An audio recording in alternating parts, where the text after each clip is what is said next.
Je remuais du miel dans mon thé lorsque le téléphone a sonné. Numéro masqué. J'ai failli laisser le répondeur sans charger, mais quelque chose m'a poussé à décrocher. Mademoiselle Lemoine, une voix masculine. Ici Paul de Crédit Premier. Je fais suite au paiement manqué pour la propriété de l'avenue des Lilas. J'ai cligné des yeux. Pardon. Quelle propriété? Le silence à l'autre bout a duré trop longtemps. La maison où vous êtes co-emprunteuse avec une Camille Lemoine? Mon cœur s'est serré.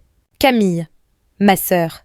J'ai éloigné le téléphone de mon oreille, vérifié le journal d'appel, le numéro, l'heure, tout. Ce n'était pas une arnaque. J'ai murmuré « Il doit y avoir une erreur. Je ne possède pas de maison. » Il m'a donné l'adresse. Le nom de la rue me semblait vaguement familier. Puis ça m'a frappé. C'était l'appartement que Camille avait exhibé à la fête de la Saint-Sylvestre l'an dernier. Celui qu'elle disait avoir financé grâce à l'oncle de son petit ami. L'homme continuait parlant de frais de retard et de risques pour le crédit, mais je n'écoutais plus. Mes mains étaient glacées. Je n'avais rien signé. Je n'étais même pas là-bas.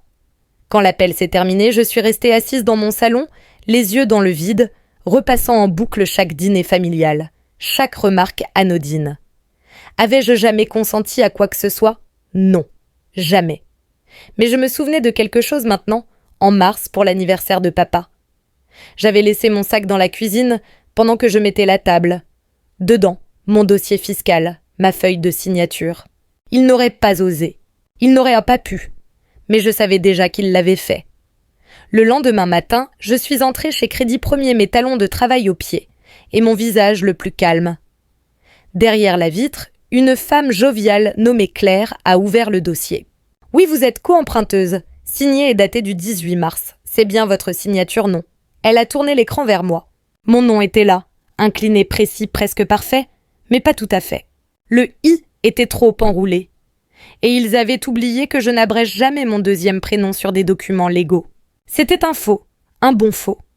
Probablement scanné à partir de quelque chose que j'avais signé dans une autre vie. J'ai demandé « Puis-je voir le dossier complet ?» Elle a hésité. « Vous êtes sur le prêt. » Donc, oui. Il m'a fallu 20 minutes et un carnet pour reconstituer la chronologie. La maison avait été achetée au nom de Camille, mais le prêt incluait une co-signataire, moi, ajoutée rétroactivement via des documents complémentaires.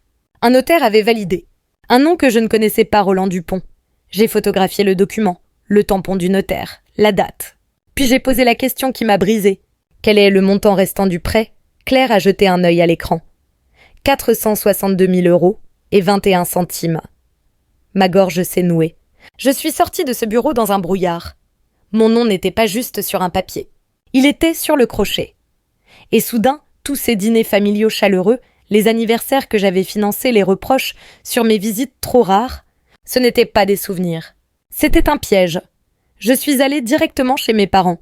Maman taillait ses rosiers dans le jardin, ses gants soigneusement théâtraux. « Evelyne », a-t-elle dit surprise, « tu aurais dû prévenir. » Je n'ai pas souri. On peut parler.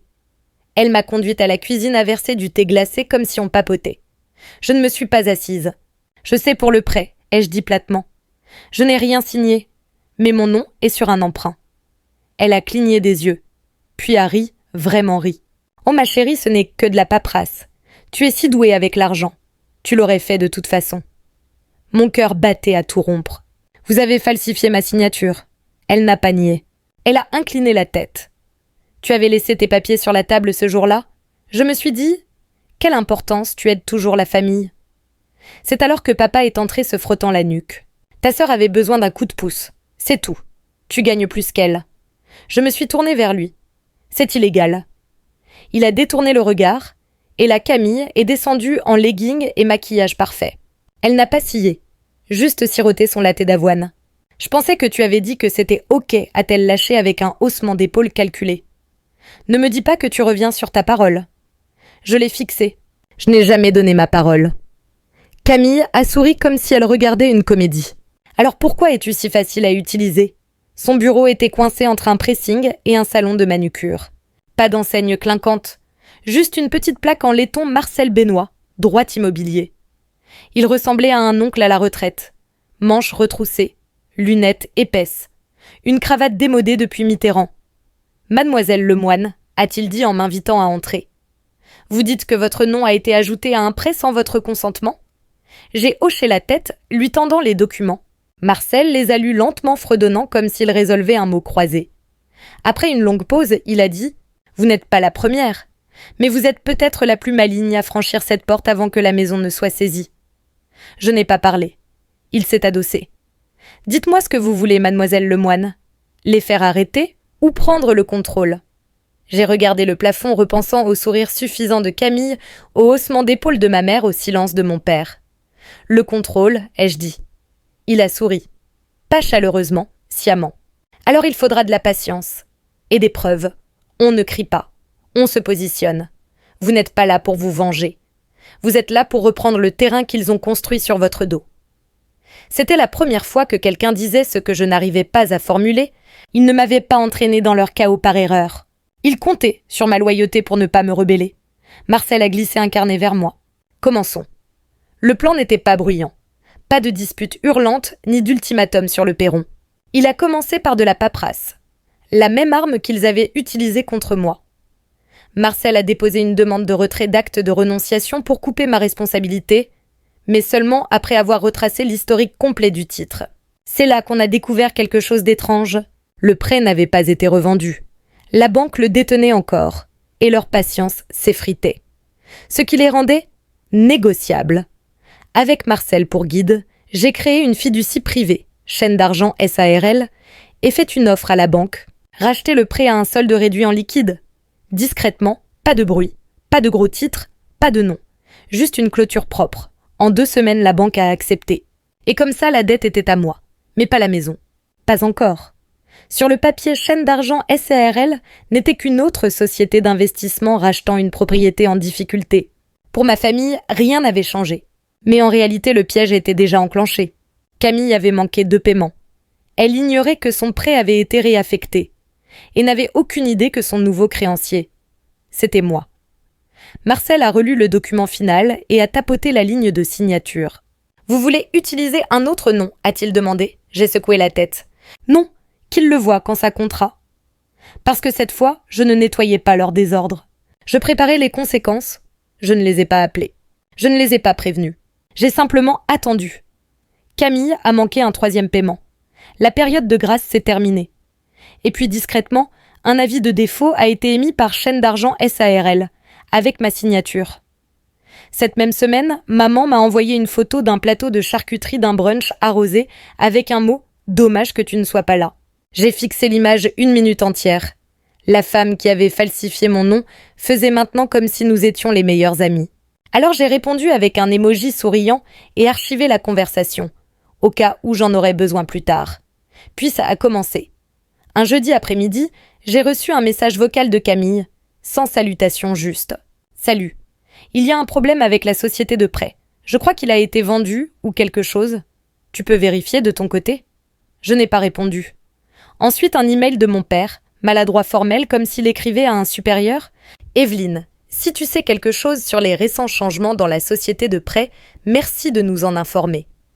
Nous craignons que cela affecte notre refinancement. » Notre refinancement.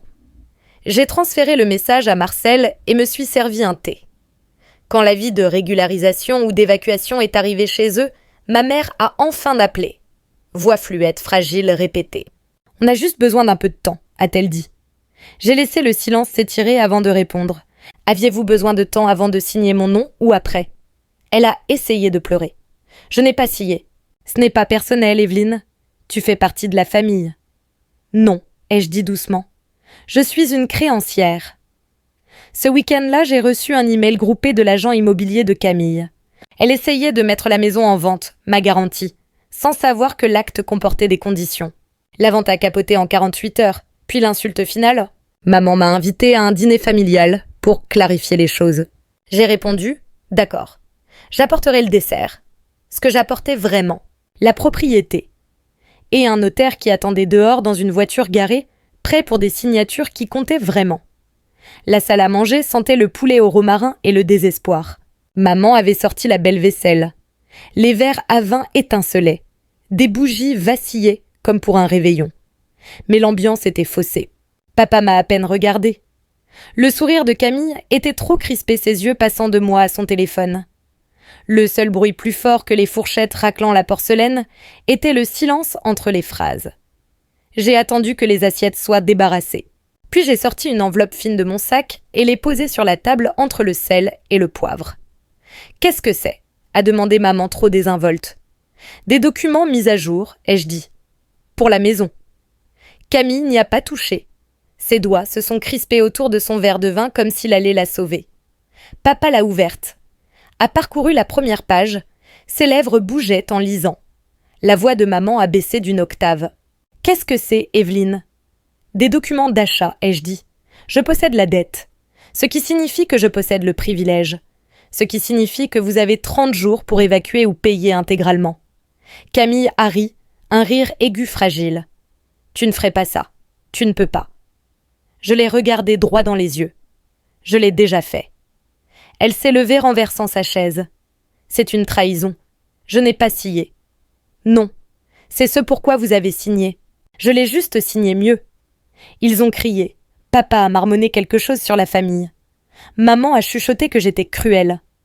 Je me suis levée, ai repoussé ma chaise et posé une boîte en aluminium sur le comptoir. Voilà le dessert, une tarte aux pêches, celle que vous disiez toujours trop sucrée. Puis je suis partie. Dehors, le notaire attendait dans une berline noire, moteur allumé. Et pour la première fois depuis des mois, j'ai souri. J'étais à mi-chemin de la porte quand Camille a sifflé. « Tu t'es toujours cru meilleur que nous. » Je me suis retournée, lentement. Non, je pensais être utile pour vous. Et je l'étais. Maman s'est levée bras croisés, ses perles serrées contre son cou. « Nous sommes tes parents. Nous avons fait ce que nous devions faire. »« À moi, ai-je dit. Pas pour moi. » Je suis allée au buffet et y pris le dossier qu'il n'avait même pas touché. Laissez-moi simplifier. Vous avez 3 options. 1. Rembourser l'intégralité du prêt à Massa RL. 2. Évacuer dans les 30 jours. 3. Contester en justice, ce qui, je vous l'assure, ne tournera pas en votre faveur. J'ai les registres notariés, les superpositions de signatures falsifiées et les enregistrements d'appels. Papa a essayé de parler, mais j'ai levé la main. Ce n'est pas une discussion, c'est une transaction. Camille s'est jetée sur le dossier comme si elle pouvait l'annuler à main nue. « Tu ne peux pas me faire ça, j'ai une carrière, des gens me suivent. Alors dis-leur la vérité, ai-je dit. Dis-leur comment tu as volé le nom de ta sœur pour financer ton style de vie parfait. » Silence. Le genre qui bourdonne. J'ai fouillé dans mon sac, sorti un nouveau contrat et l'ai posé à plat sur la table. Option 4, ai-je dit. Signez ce transfert volontaire et je vous autoriserai à louer l'annexe au prix du marché. Pas de vérification de crédit, pas de cosignataire. Camille l'a fixé comme s'il allait la mordre. Les mains de maman tremblaient. Papa a fini par demander « Pourquoi fais-tu ça ?» J'ai croisé son regard. « Parce que vous pensiez tous que je ne le ferais pas. Vous avez parié sur mon silence, sur mon sens du devoir, sur le fait que je préférerais protéger le nom de la famille plutôt que me protéger moi-même. Je me suis penchée en avant. Vous avez utilisé mon nom comme s'il était jetable. Maintenant, c'est le seul nom sur l'acte. » Le notaire a frappé une fois à la porte. J'ai ouvert, hoché la tête, et il est entré ma lettre à la main. Maman semblait malade. Camille s'est enfuie dans le couloir, marmonnant des jurons. Papa s'est assis, lentement, comme si la gravité avait doublé. Le notaire a étalé les documents. « Qui signe en premier ?» a-t-il demandé. J'ai regardé autour de moi. Personne n'a bougé. J'ai glissé les papiers dans l'enveloppe et les ai tendus au notaire. « Ils vous appelleront quand ils seront prêts, ai-je dit. Mais ils ne le feront pas. Pas encore. » Et puis je suis sortie, mes talons claquant sur le parquet comme un marteau de juge. Le lendemain matin, j'ai envoyé un seul email. Objet dépôt final, chaîne d'argent SARL. Pièce jointe, copie numérique du dépôt de saisie, preuve de transfert de propriété clips audio et déclaration notariée. Dans les 24 heures, Marcel m'a transféré un message du bureau du cadastre confirmant que le privilège immobilier avait été entièrement transféré, à mon nom. Pas d'échappatoire, pas d'appel, plus de faux-semblants. Plus tard cette semaine, j'ai reçu un appel d'un journaliste local. « Mademoiselle Lemoine, nous préparons un article sur les dépôts immobiliers frauduleux. Votre cas est cité dans un séminaire de formation. » J'ai décliné l'interview. Ce n'était pas une bataille publique, c'était une frappe chirurgicale. Le genre de justice qui n'a pas besoin d'applaudissements. Pendant ce temps, Camille a posté une story Instagram vague sur une trahison par quelqu'un qui n'a jamais compris l'héritage. Elle n'a tagué personne, mais le message était clair. Et sans importance. Je n'ai pas argumenté, je n'ai pas expliqué. J'ai juste tout gardé, PDF mémos vocaux capture d'écran, dans un dossier sur un disque protégé par mot de passe intitulé « Assurance ». Quand maman a essayé de me culpabiliser par email, je lui ai répondu en une phrase « Vous m'avez appris à être silencieuse. J'ai juste appris à le rendre permanent. » La vérité, c'est que je ne les ai pas détruits. Je les ai laissés s'autodétruire, avec l'aide d'une piste papier qu'ils ont eux-mêmes signée. 3 semaines plus tard, la maison était vide. Ils n'ont pas contesté l'expulsion. Ils n'ont pas répondu à l'avis final. Ils ont simplement disparu. Camille a emménagé dans un appartement en location à 2 villes de là. Maman s'est murée dans le silence. Papa n'a jamais appelé. Et je ne les ai pas poursuivis. À la place, j'ai appelé Marcel et lui ai donné de nouvelles instructions. Nous renommions la fiducie. Chaîne d'argent SARL opérerait désormais sous un nouveau nom légal, Fondation Léna Lemoine, en l'honneur de ma grand-mère. Celle que ma mère avait effacée des photos de famille. Celle qui m'avait appris à tenir un livre de compte et à cacher de l'argent d'urgence dans son soutien-gorge. Celle dont il ne parlait jamais parce qu'elle refusait d'être docile. Désormais, chaque euro de revenu locatif de cette maison irait dans un fonds de bourse pour les femmes de première génération en finance. Evelyne Lemoine, la fiable, la sœur ennuyeuse, celle qu'ils pensaient incapable de se défendre, venait de transformer leur trahison en un héritage déductible d'impôts. C'était une juste valeur pour moi. Pas de la vengeance, pas de rancune. Une réallocation. Ils ont pris ma signature et l'ont utilisée comme si elle ne valait rien. J'ai transformé ce rien en équité, en propriété et en principe. Et en fermant la porte d'entrée de la maison une dernière fois, je ne me sentais pas victorieuse. Je me sentais équilibrée. Comme un grand livre clos sans dette, je n'ai pas organisé de fête. Pas de champagne, pas de posts sur les réseaux, pas de grandes révélations. À la place, j'ai emménagé dans une petite maison dans un quartier calme. Un bien à rénover. Rien de luxueux. Juste à moi. J'ai planté du basilic sur le rebord de la fenêtre et commencé à faire de longues promenades avant le dîner. Je lisais des contrats pour le plaisir. Je dormais toute la nuit. Un jour, en triant de vieilles boîtes, j'ai trouvé une carte d'anniversaire d'il y a 5 ans, non signée. Pas de message, pas d'écriture. Juste une phrase hallmark générique sur « être fier de ce que vous êtes devenu ». J'ai ri. Pas parce que c'était drôle, parce que c'était approprié. C'est ainsi qu'ils avaient toujours fonctionné. Amour en surface. Sabotage silencieux. Mais je n'étais plus en colère. J'avais dépassé la version de moi qui avait besoin de leur approbation. La plus forte n'était pas la plus bruyante. Elle ne criait pas, ne pleurait pas, ne suppliait pas d'être crue. Elle lisait les petites lignes. Elle connaissait les termes. Et quand le moment venait, elle signait son propre nom et s'en allait. Je n'étais pas devenue cruelle. J'étais devenue précise. Et à chaque pas silencieux en avant, je laissais derrière moi les anciens rôles. La fille dévouée, la réparatrice financière, l'amortisseur émotionnel. Il disait plutôt que j'étais trop silencieuse, trop sérieuse. Il s'avère que le silence était mon arme la plus affûtée. Parce que quand j'ai enfin parlé, c'était par l'action. Et il n'y avait aucune excuse dedans. L'herbe était trop haute. Je me tenais au bord du jardin, celui qu'ils appelaient autrefois la maison de Camille. Désormais, l'acte disait autre chose. Je tenais une petite roue de mesure à la main, parcourant lentement le périmètre, regardant le compteur cliqueter. Chaque clic marquait une distance. Mais pour moi, il marquait autre chose.